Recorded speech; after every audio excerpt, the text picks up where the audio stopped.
exemple.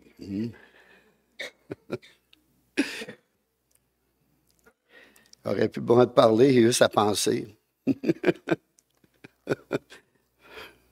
On n'est pas rendu encore dans la technique, mais ça s'en vient, supposément, là, avec l'intelligence artificielle. Alléluia. Faire le bon choix. Alors, trop souvent, on choisit d'abord et on prie ensuite. Et c'est un piège. C'est vraiment un piège. La Bible nous parle de plusieurs choix. Il y a eu celui de Lot, à qui Abraham propose un choix, de choisir le premier. Abraham, le patriarche, se contentera du territoire que son neveu Lot ne prendra pas. Alors, en temps normal, c'est Abraham qui aurait dû être le premier à choisir par rapport à son âge, par rapport au respect, même parce que c'était son oncle, l'autre est le neveu. Mais Lot, au lieu de laisser son oncle décider en premier, il jette son regard sur la plaine de Sodome. Et nous connaissons la suite de son histoire, mais nous allons en lire une partie dans Genèse au chapitre 13. Genèse 13, on va lire à partir du verset 8. Abraham dit à Lot, qu'il n'y ait point, je te prie, de dispute entre moi et toi, ni entre mes bergers et tes bergers, car nous sommes frères. Tout le pays n'est-il pas devant toi? Sépare-toi donc de moi, et si tu vas à gauche, j'irai à droite. Si tu vas à droite, j'irai à gauche. Lot leva les yeux et vit toute la plaine du Jourdain, qui était entièrement arrosée. Avant que l'Éternel eût détruit Sodome et Gomorrhe, c'était jusqu'à sort comme un jardin de l'Éternel, comme le pays d'Égypte. Lot choisit pour lui toute la plaine du Jourdain. Et il s'avança vers l'Orient. C'est ainsi qu'ils se séparèrent l'un de l'autre. Abraham habita dans le pays de Canaan, et Lot habita dans les villes de la plaine et dressa ses tentes jusqu'à Sodome. Les gens de Sodome étaient méchants et de grands pécheurs contre l'Éternel. Amen. Seigneur, peux-tu nous parler, nous guider, nous diriger au travers de ta parole, nous instruire, nous montrer ta voie, la voie que nous devons suivre. Ô précieux Jésus, de faire le bon choix, Seigneur, de toujours faire le bon choix. Merveilleux Sauveur, nous avons besoin de ta lumière, nous avons besoin de ton Esprit Saint, nous avons besoin de compréhension, Seigneur, et de révélation, afin de saisir ta parole ce matin. C'est dans le nom de Jésus que je prie. Amen. Alors, on sait que l'Éternel ne considère pas ce que l'homme considère. L'homme regarde ce qui frappe à l'œil, mais pas Dieu. Dieu regarde au cœur. Mais l'Éternel regarde au cœur. Lot n'a pas vu que la vallée, n'a rien vu d'autre que la vallée bien arrosée. Justement, on est d'une vallée ici. Hein? Donc, on peut comprendre c'est quoi une vallée. Puis les montagnes, ben, c'est vers Sainte-Rose, Frampton et toutes ces places-là. Je me souviens, j'ai été longtemps dans ces montagnes-là. Et lorsque j'arrivais à Frampton, on avait des vues d'avion, hein, qu'on pourrait dire. Là. On voyait tous les petits villages, les cloches et l'église. Alors, que Dieu, lui, a vu les gens de Sodome. Lot a vu la vallée bien arrosée, mais Dieu a vu les gens, lui. Les gens de Sodome qui étaient méchants et de grands pécheurs contre l'Éternel. Le fait que Lot n'ait pas su discerner le mal et s'y opposer, on ne court pas vers le mal normalement, cela a attiré sur sa famille le deuil et le malheur.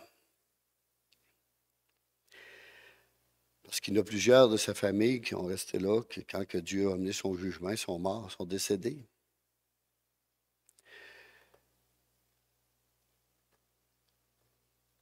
Le grand défaut de Lot, c'est qu'il y met plus son intérêt personnel, qu'il ne haïssait la méchanceté de Sodome. Si Lot aurait aimé davantage la justice de Dieu, cela l'aurait conduit à rester à l'écart des mauvaises voies des pécheurs. Normalement, on ne court pas vers le mal, on s'éloigne du mal. Bon, à un certain âge, on court vers le mal, mais lorsqu'on prend de la sagesse, il va y avoir trop de problèmes dans ça. Là. On m'en éloigne. Mais au lieu de cela, Lot a toléré le mal et choisi de vivre dans la ville impie de Sodome. Je vais le relire au verset 13. Les gens de Sodome étaient méchants et de grands pécheurs contre l'Éternel. Lot devait penser qu'il était assez fort spirituellement pour passer au travers de la tentation et des plaisirs que lui offrait la ville de Sodome. Il s'est exposé, mes amis, lui et sa famille, à l'immoralité et à l'impiété de cette ville. Lot a appris d'une façon très douloureuse que sa famille n'était pas prête à cela. Elle n'était pas, comme on peut dire, assez forte pour résister à ces mauvaises influences. Parce qu'il y a beaucoup d'influences. J'écoutais une émission à la télévision, puis un journaliste qui a appelé Montréal Sodome et Gomorrhe.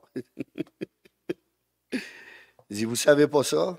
Il parlait à la TV, puis il disait ça aux autres. Vous ne savez pas ça, que Montréal, c'est Sodome et Gomorrhe? C'était pendant la pandémie, puisque le monde était masqué. Il voulait empêcher de sortir les gens de nuit. Mais Montréal, c'est une ville de nuit. Il ne faut pas se le cacher. Alors, si on va un peu plus loin, Genèse, chapitre 19, on va lire à partir du verset 14. Lot sortit et parla à ses gendres qui avaient pris ses filles. Alors, il y avait plusieurs filles. Levez-vous, dit-il, sortez de ce lieu, car l'Éternel va détruire la ville. Mais aux yeux de ses gendres, il parut plaisanter. Et Lot n'était pas un homme très sérieux. Et quand il arrivait quelque chose de sérieux, ils ne l'ont pas cru. Ils ne l'ont pas cru. Normalement, quand quelqu'un est sérieux, puis nous parle sérieusement, on croit. Mais ici, il doit plaisanter encore une autre fois. Ça parle beaucoup, ça. Ça nous dit beaucoup de choses. Alors, continuons. Dès l'aube du jour, les anges insistèrent auprès de Lot en disant, « Lève-toi, prends ta femme et tes deux filles qui se trouvent ici, de peur que tu ne périsses dans la ruine de la ville. » Et comme il tardait, les hommes le saisirent par la main, lui, sa femme et ses deux filles, car l'Éternel voulait l'épargner. Il l'épargnait à cause des prières de son oncle, Abraham, quand on lit l'histoire. Ils l'emmenèrent et le laissèrent hors de la ville. Avec Lot, là, il n'a pas sorti de son plein gré tout à fait, là. Ni sa famille. Il y a un aimant dans ça. Hein? Le mal attire le mal. Puis Puis là, il a fallu qu'ils te prennent. Sors d'ici. Sors d'ici. Dieu va détruire ce lieu. C'est pas une farce, là, c'est vrai. Alors, on va aller au verset 24. Alors, l'Éternel fit pleuvoir du ciel sur Sodome et sur Gomorrhe du souffle et du feu, de par l'Éternel. Une fois, j'écoutais une émission à télévision, puis a emmené les preuves scientifiques. Ils ont trouvé la place, l'emplacement de Sodome et Gomorrhe, puis c'était plein de soufre. C'était plein de soufre partout. Ils ont trouvé la place. Au verset 5, il détruisit ces villes, toute la plaine et tous les habitants des villes, et les plaines de la terre, et les plantes de la terre. Et au verset 26, la femme de Lot regarda en arrière et elle devint une statue de sel. Alors la femme de Lot n'a pas pris au sérieux le commandement précis des anges. Et on va lire au verset 17. Après les avoir fait sortir, l'un d'eux dit, « Sauve-toi pour ta vie, ne regarde pas derrière toi et ne t'arrête pas dans toute la plaine. Sauve-toi vers la montagne, de peur que tu ne périsses. » Alors, en plus de se faire sortir de force, c'est « Sauve-toi vers la montagne, monte vers la montagne. » Mais la femme de Lot s'est retournée, elle a désobéi, et elle est morte là. Si tu parles d'une statue de sel, je ne pourrais pas vous expliquer comment cela s'est fait. Mais avec Dieu, rien n'est impossible. Alors, cette femme a été frappée, elle est morte sur le coup. Elle était sortie de Sodome, mais son cœur y était toujours attaché. Était attaché au plaisir de cette ville, ou on peut appeler ça plaisir du monde. Jésus lui-même a averti les croyants de se souvenir de la femme de Lot. Dans Luc 17, 32, « Souvenez-vous de la femme de Lot. » Et c'est Jésus qui le dit. « Souvenez-vous de cette femme. » Alors, l'Ancien Testament a son importance, mes amis. Les histoires, les récits de l'Ancien Testament sont des récits véridiques, vrais, des choses qui se sont produites. Et le Seigneur fait référence à cela. Souvenez-vous de la femme de Lot. La femme de Lot a commis l'erreur tragique de s'attacher aux choses de la terre ou de la société terrestre, aux choses de la terre plutôt qu'aux choses célestes, aux choses de Dieu. Dans Hébreux 11, qui est le chapitre de la foi, Hébreux 11, verset 10.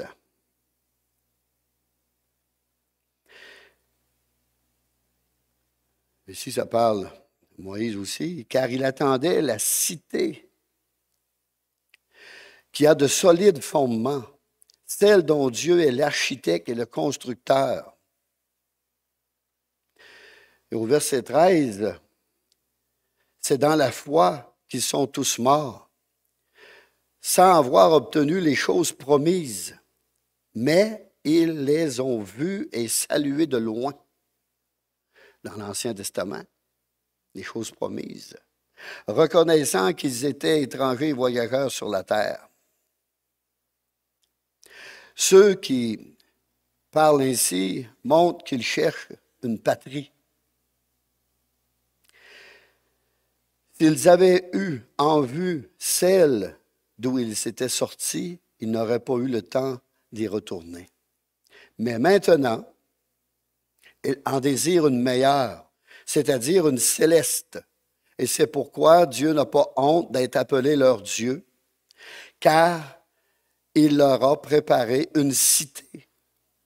Et à nous aussi, Dieu nous a préparé une cité en haut. Je vais vous préparer une place, a dit Jésus. Jean 14. Alors ceux qui honorent Dieu en vivant comme des étrangers et voyageurs, on pourrait dire, sur cette terre,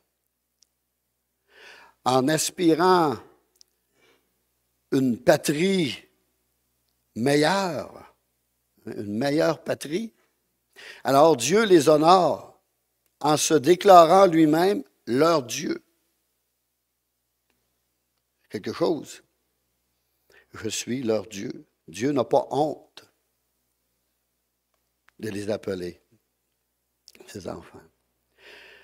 Il n'aura pas honte de les reconnaître comme ses propres enfants là-haut. Tout croyant doit se poser la question suivante.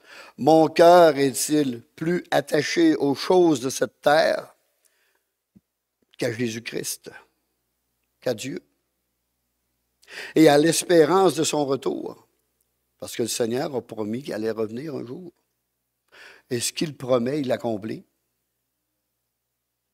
Même, c'est écrit dans la parole de Dieu que la réputation de Dieu s'est accrue par l'accomplissement de ses promesses. Alors, c'est un Dieu fidèle qui accomplit tout ce qu'il dit. Dans Philippiens,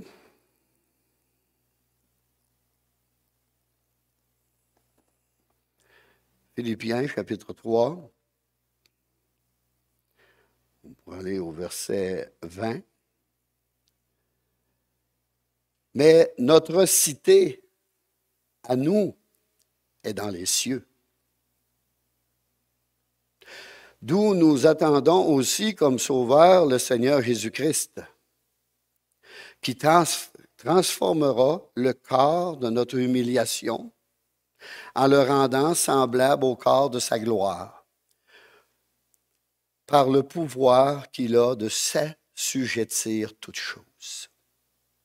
C'est pourquoi, mes bien-aimés et très chers frères, vous qui êtes ma joie et ma couronne, demeurez ainsi fermes dans le Seigneur, mes bien-aimés. Demeurez fermes dans la foi, dans la parole de Dieu, dans le Seigneur. Alors, les croyants ne sont plus citoyens de ce monde. On n'appartient pas à ce monde. On vit dans ce monde, mais on n'appartient pas à ce monde. Ils sont devenus des étrangers sur la terre. 1 Pierre 2, 11, bien-aimés, je vous exhorte, comme étrangers et voyageurs sur la terre, à vous abstenir des convoitises charnelles qui font la guerre à l'âme. À une autre place, ça parle du péché qui nous enveloppe si facilement. Je ne sais pas pourquoi, là. Peut-être parce qu'on a une nature pécheresse. Le péché qui nous enveloppe si facilement. Notre position en tant qu'enfant de Dieu nous met à part des gens de ce monde et fait de nous des étrangers dans ce monde. Nous sommes citoyens du royaume céleste de Dieu parce que nous sommes étrangers sur cette terre. Nous devons nous abstenir des plaisirs malsains du monde qui cherchent à détruire nos âmes, à nous détruire physiquement, corporellement et spirituellement. Et il faut se souvenir aussi de la femme de Lot. Et c'est Jésus qui en donne un avertissement. Revenons dans Genèse.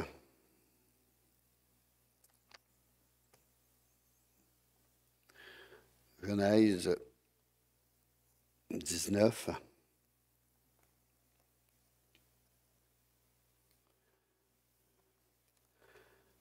Genèse 19. On va aller au verset 31. Bon, ici, Lot il a fini par monter en montagne puis aller d'une caverne, là. Lui et ses deux filles. Alors, ce que je vais lire, là, c'est pour adultes. On pourrait faire comme dans les films à TV, des avertissements. Alors ici, l'aîné dit à la plus jeune, « Notre père est vieux. Il n'y a point d'homme dans la contrée pour venir vers nous, selon l'usage de tous les pays. » Bon, normalement, la femme elle se mariait avec un autre, puis il y avait une descendance. La descendance, c'est très important dans ce temps-là. Mais eux, ils ont eu une drôle d'idée. Vous savez, c'était pas des femmes de foi beaucoup, là. Il aurait pu dire, ben, le Seigneur va nous en trouver. Mais non. Ils ont mis leur plan à l'exécution. Un plan charnel, diabolique même. Alors, elle dit, viens, faisons boire du vin à notre Père et couchons avec lui, afin que nous conservions la race de notre Père. On appelle ça de l'inceste. Puis c'était pas en mode dans ce temps-là non plus. Mais à Sodome et Gomorrhe, tout se faisait, là. Tout se faisait. Elles firent donc boire du vin à leur père cette nuit-là, et l'aîné alors couchait avec son père. Il ne s'aperçut ni quand elle se coucha, ni quand elle se leva. On appelle ça toute une brosse. Hein? Se souvenir de rien, là, de rien. Là. Wow! Ils n'avaient pas manqué leur coup. Hein? Le vin était bon. Mais le vin est bon pour ça aussi, de ne pas trop s'en rappeler. Le vin, là, quand ça frappe, ça frappe. Alors, le lendemain, l'aîné dit à la plus jeune, « Voici, j'ai couché la nuit dernière avec mon père. Faisons-lui boire du vin encore cette nuit et va coucher avec lui, afin que nous conservions la race de notre père. » Elles firent boire du vin à leur père encore cette nuit-là, et la cadette alla coucher avec lui. Et il ne s'en aperçut ni quand elle se coucha, ni quand elle se leva. Les deux filles de Lot devinrent enceintes de leur père. L'aînée enfanta un fils qu'elle appela du nom de Moab. C'est le père des Moabites jusqu'à ce jour. Et si vous lisez la parole de Dieu, tout au long de l'Ancien Testament, les Moabites, ils barraient la route à Israël. Ils étaient l'ennemi d'Israël. C'était charnel. Ça représente la chair. Israël représente l'esprit. Ça en fait une drôle de race. La plus jeune enfanta aussi un fils qu'elle appela du nom de Ben-Ami. C'est le père des Ammonites jusqu'à ce jour. Alors, ces deux tribus-là, ces deux descendances-là, ont barré la route d'Israël. Ils ont nuit tout le long, tous les voies là, en train de vouloir détruire Israël, de lui bloquer le chemin, de les arrêter dans l'Ancien Testament. C'est pour ça que c'est écrit dans le Nouveau Testament que la chair a des désirs contraires à ceux de l'esprit et l'esprit a des désirs contraires à ceux de la chair, afin que vous ne fassiez pas ce que vous voulez. Dieu est là et est capable de nous garder. Alors les filles de Lot ont été coupables d'inceste et Lot d'ivrognerie. Il faut l'avouer. C'est comprenable, ces filles étaient continuellement en contact et fréquentaient des gens de Sodome aux mœurs pervers, tolérés par leur père. Oui, son âme était tourmentée, mais il ne sortait pas de là. Il a fallu qu'il sorte de force. Il y a quelque chose dans ça, là. Comparer juste à comparer des autres. À un moment donné, dans Genèse 19, on va aller au verset 4. Genèse 19, verset 4.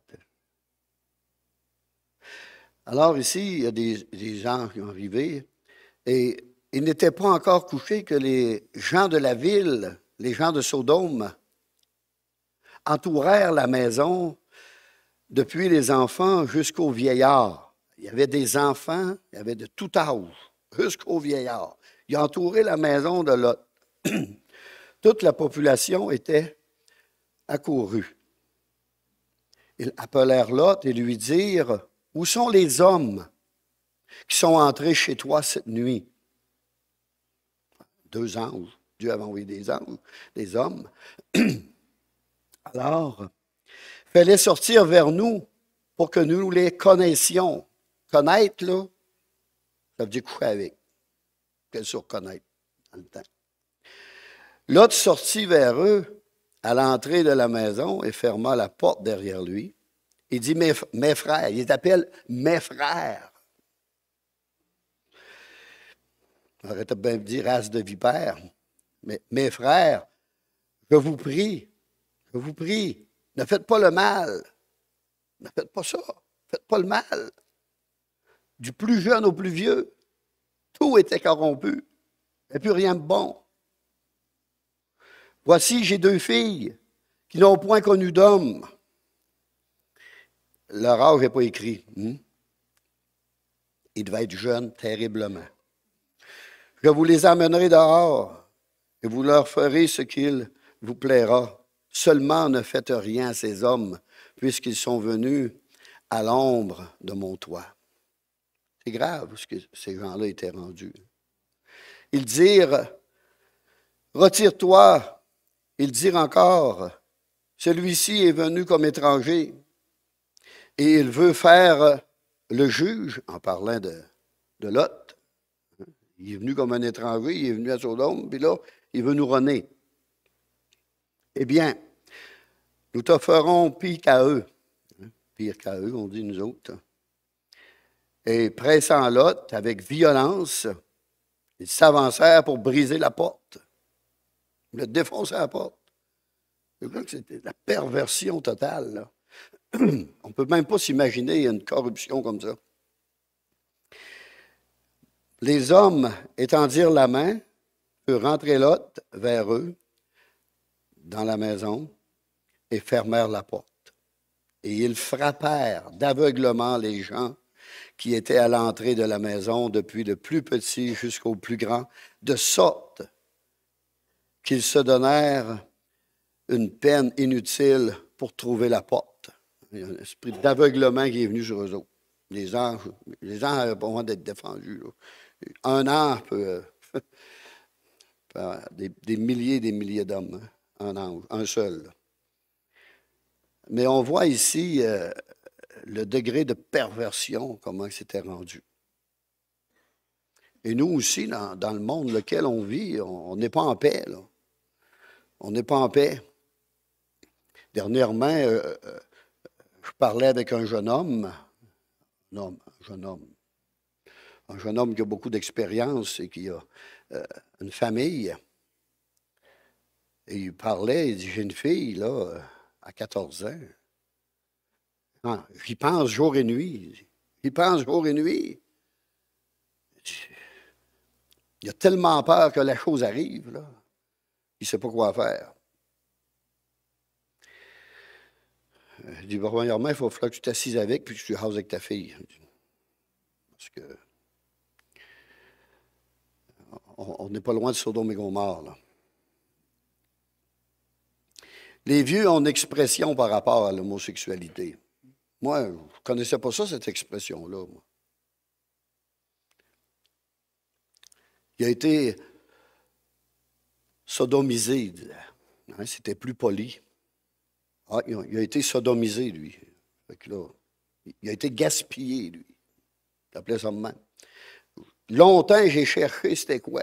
Mais quand j'ai commencé à lire la Bible, j'ai compris l'expression de ces personnes âgées-là, qui connaissaient la Bible. Parce qu'anciennement, ils lisaient les histoires, les récits. C'était même enseigné dans l'Église, ça.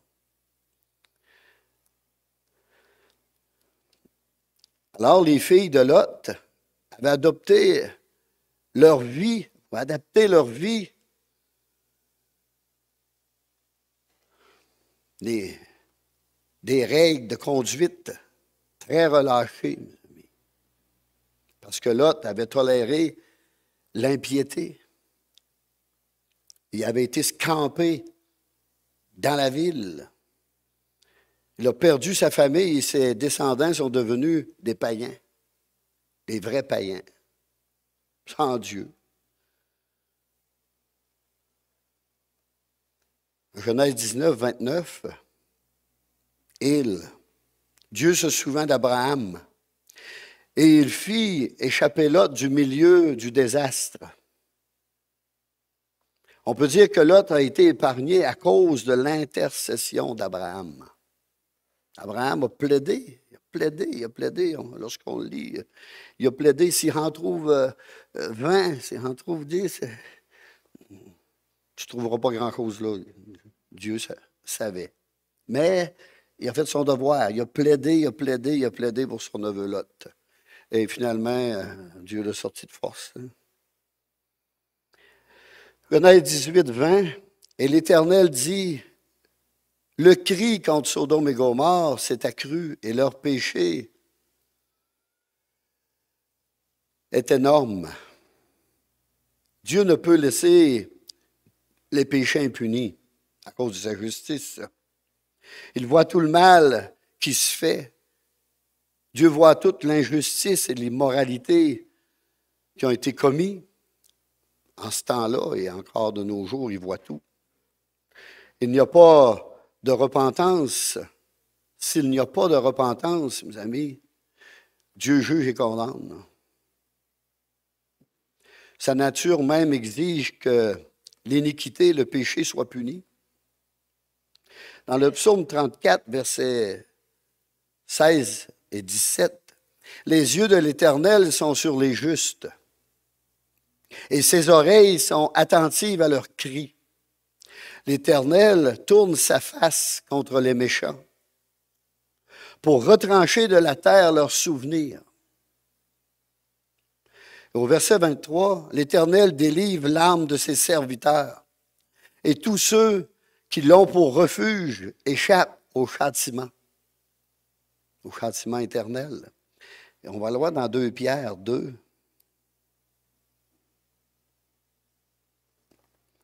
2 Pierre 2.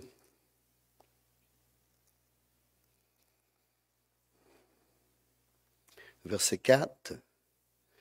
Car si Dieu n'a pas épargné les anges qui ont péché, Satan et toute sa descendance, tous ceux qui l'ont suivi, si Dieu n'a pas épargné les anges qui ont péché, mais s'il les a précipités dans les abîmes de ténèbres et les réserve pour le jugement, s'il n'a pas épargné l'ancien monde, mais s'il a sauvé Noé, lui, 8e, ce prédicateur de justice, lorsqu'il fit venir le déluge sur un monde impie, s'il a condamné à la destruction et réduit en cendres les villes de Sodome et de Gomorrhe, les donnant comme exemple aux impies à venir, et s'il a délivré le juste Lot, profondément attristé de la conduite de ces hommes sans frein dans leur dissolution, car ce juste qui habitait en lieu, tourmentait journellement son âme. Il tourmentait son âme, mes amis. Son âme juste à cause de ce qu'il voyait et qu'il entendait dans leurs œuvres criminelles. Lorsqu'on écoute ce qui se passe à la TV, on commence à être tourmenté. J'écoutais encore cette semaine J.E., puis il expliquait le monde criminel. Jamais qu'on était venu au Québec martyriser du monde, les asseoir, il les brûlait que il n'osait pas trop en dire, mais en montrer, avec des torches au propane. L'homme perdait connaissance, il revenait, il recommençait à leur brûler. Personne ne trouve ça drôle. Là. Les policiers ils ont dit qu'elle allait Il n'allait pas arrêter tant qu'il ne trouverait pas la tête de tout ça et éteindre tout cela. Ça n'a plus de sens, mes amis. À un moment donné, il faut mettre des limites. Il faut que les justes parlent, là, à un moment donné. Le Seigneur s'est délivré de l'épreuve, les hommes pieux, au verset 9,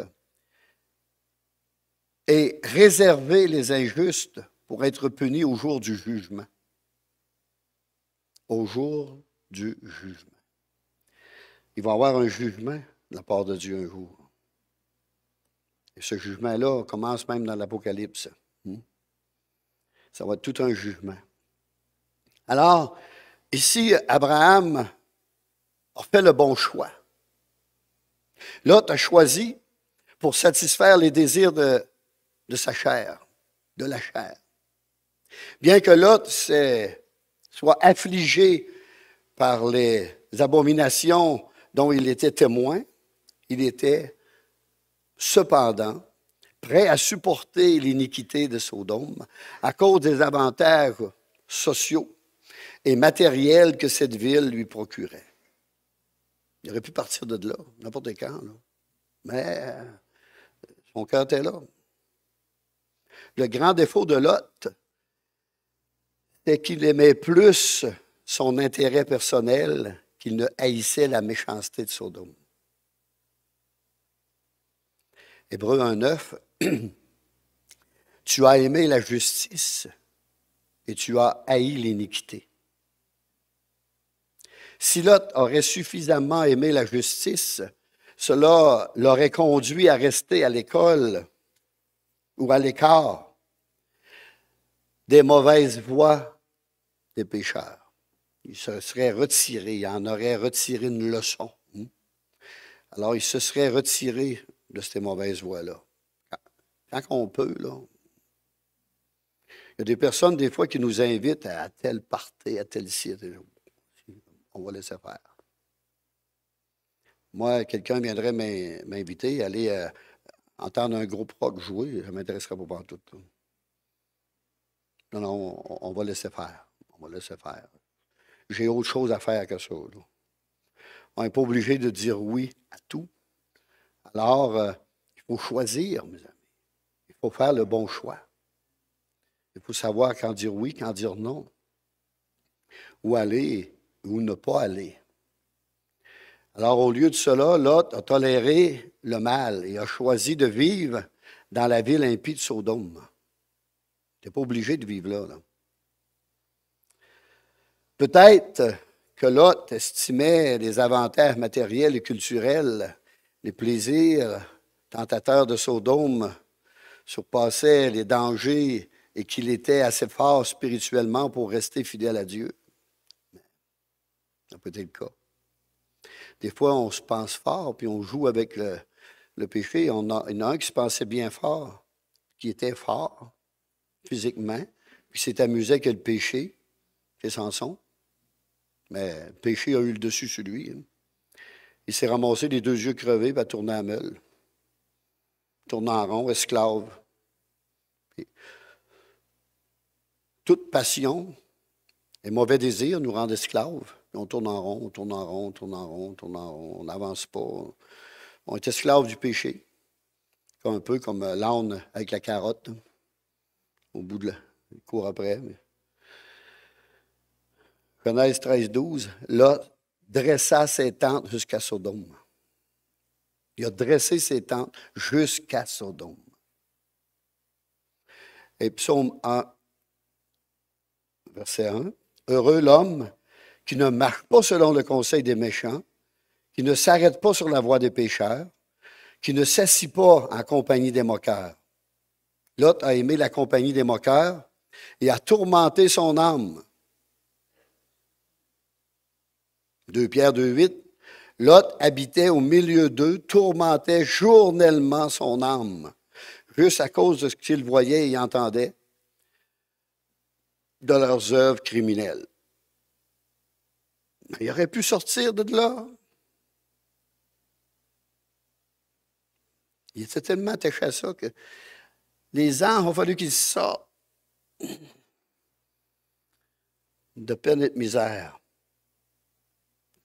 C'est quelque chose, hein? Le péché qui nous enveloppe si facilement, s'attache à nous. Déjà qu'on a une nature pécheresse, ça fait que...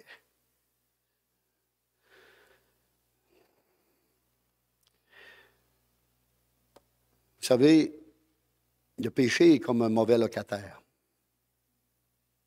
Il y a des bons locataires, puis il y a des mauvais locataires. Puis le péché, lui, quand il se présente à votre porte, comme un mauvais locataire, mais il se cache.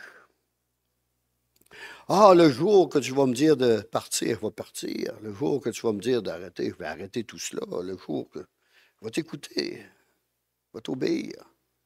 Et là, il signe le bail, il rentre, puis là, c'est de partir, puis il fait faire, puis ça n'arrête plus. Puis lorsque vous voulez le mettre dehors, oh, ça prend la loi. Puis des fois, ça prend du temps. Et le péché est comme ça, comme un mauvais locataire. Il ne veut plus partir.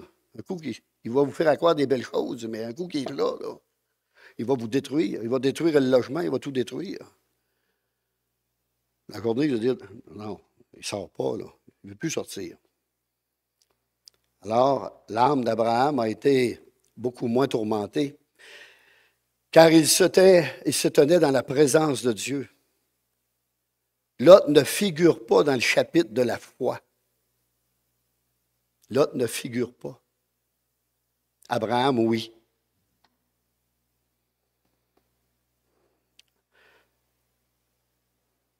Alors, on va arrêter là et on va prier.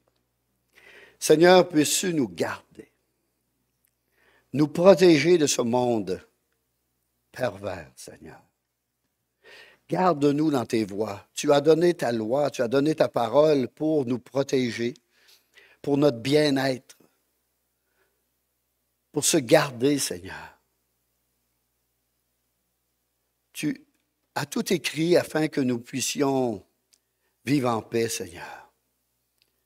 Même vivre dans la joie. Lorsque nous obéissons à ta parole, tu nous mets en garde sur bien des choses. Tu nous mets en garde contre la méchanceté, l'homme mauvais, l'homme pervers. Dans les proverbes, Seigneur, tu nous mets en garde de tout cela aussi. Ô précieux Jésus, nous devons suivre tes lois, Seigneur. Nous devons honorer ta parole, respecter ta parole, parce que tu nous as fait et tu sais de quoi nous avons besoin. Et tu sais de quoi nous sommes faits aussi. Ô précieux Jésus, garde-nous de tout mal, Seigneur. Garde-nous des tentations, Seigneur, afin qu'on ne puisse pas succomber, agneau de Dieu, mais s'en remettre à ta grâce bienfaisante, Seigneur. Ô précieux Sauveur, merveilleux Jésus. Pour cela, Seigneur, nous devons devenir ton enfant, enfant de Dieu.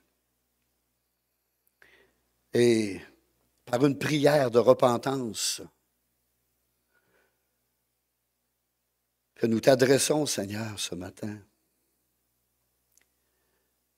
aie pitié de nous. Nous nous repentons de tout mal que nous avons pu commettre, Seigneur. Soit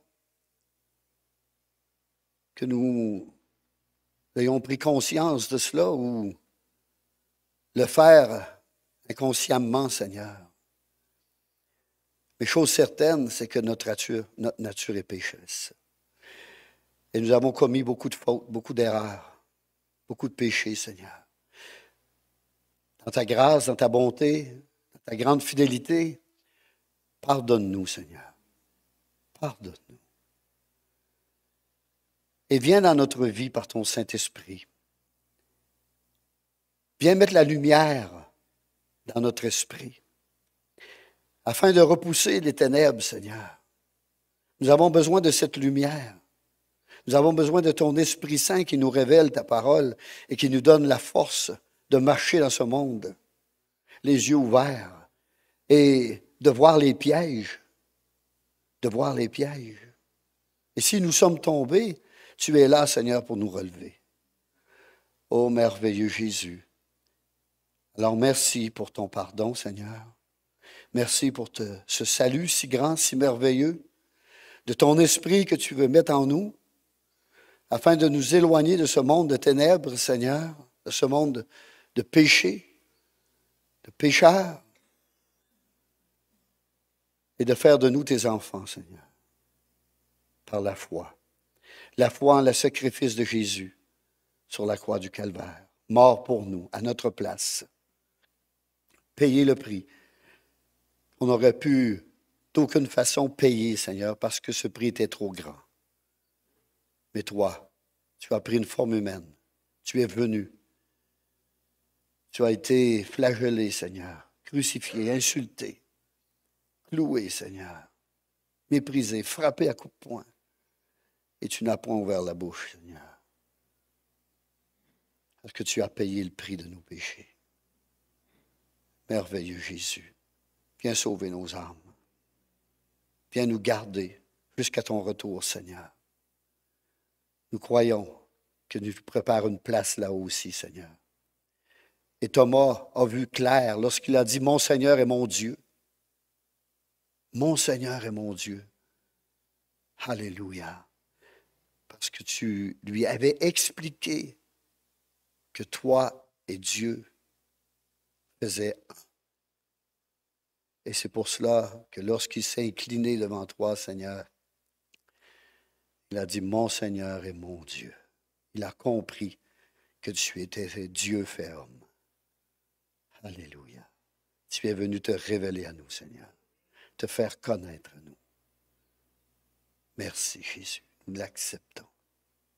Nous acceptons, Seigneur, ce geste d'amour, cette révélation. Aide-nous à comprendre encore plus ce merveilleux salut. Dans le nom de Jésus, je prie. Amen. Alléluia. Précieux Jésus. On va se lever.